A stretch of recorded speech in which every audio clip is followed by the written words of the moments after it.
श्रीमती रमा चोपड़ा सनातन धर्म कन्या महाविद्यालय में नए सन की शुरुआत और कॉलेज प्रांगण में स्थापित राम मंदिर में रामलाल की प्राण प्रतिष्ठा की पहली वर्षगांठ के उपलक्ष्य में एक धार्मिक कार्यक्रम करवाया गया, जिसमें भगवान राम के मर्यादा पुरुषोत्तम रूप और उनके चरित्र की विशेषताओं का विद्यार्थी जीवन में क्या महत्व है, इस विषय पर प्रकाश डाला गया। प्रबंधक समिति के मंजीत भंडारी की अध्यक्षता में कार्यक्रम आयोजित किया गया। इस अवसर पर पंडित विश्वेश्वर दत्त मुख्य अतिथि के रूप में उपस्थित हुए।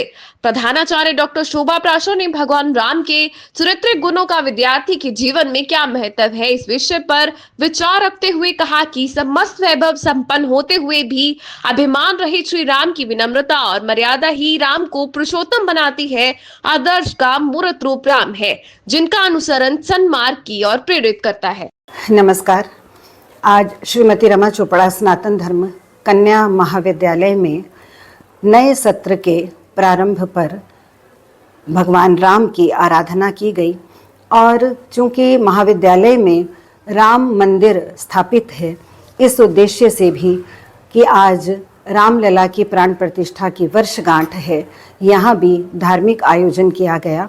तो दोनों कार्यक्रमों को संगठित रूप में मनाते हुए नव सत्र का प्रारंभ और रामलला की प्राण प्रतिष्ठा की पहली वर्षगांठ के उपलक्ष्य में एक धार्मिक आयोजन किया गया, जिसकी अध्यक्षता आदरणीय श्री मंजीत भंडारी जी, जो हमारी प्रबंधक समिति के सदस्य हैं, उनके आगमन से ये कार्यक्रम बहुत गरिमामय हुआ।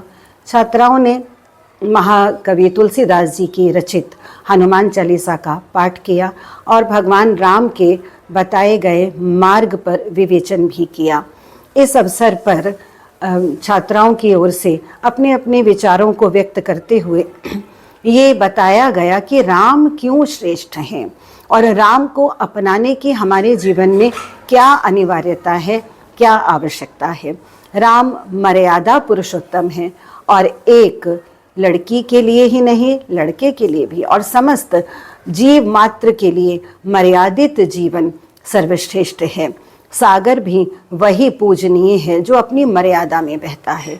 तो इसी प्रकार राम के चरित्र से प्रेरणा लेते हुए वो एक आदर्श राजा हैं, आदर्श पिता हैं, आदर्श पति हैं, आदर्श पुत्र हैं, आदर्श भाई हैं। समस्त आदर्शों का जो एक संगठन है, इस रूप में श्री राम के रूप की उपासना की गई, आरती वंदन किया गया और छात्राओं को नए सत्र के उचित दिशा निर्देश देते हुए प्रसाद वितरित किया गया।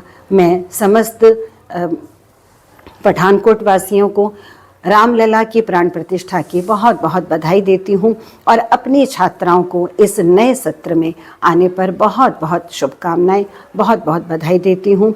वो निरंतर कार्यरत रहते हुए, एक निष्ठ रहते हुए, लक्ष्य पर ध्यान केंद्रित करते हुए अपनी मंजिल तक पहुँचें और सफलता प्राप्त करें। बहुत बहुत धन्यवाद।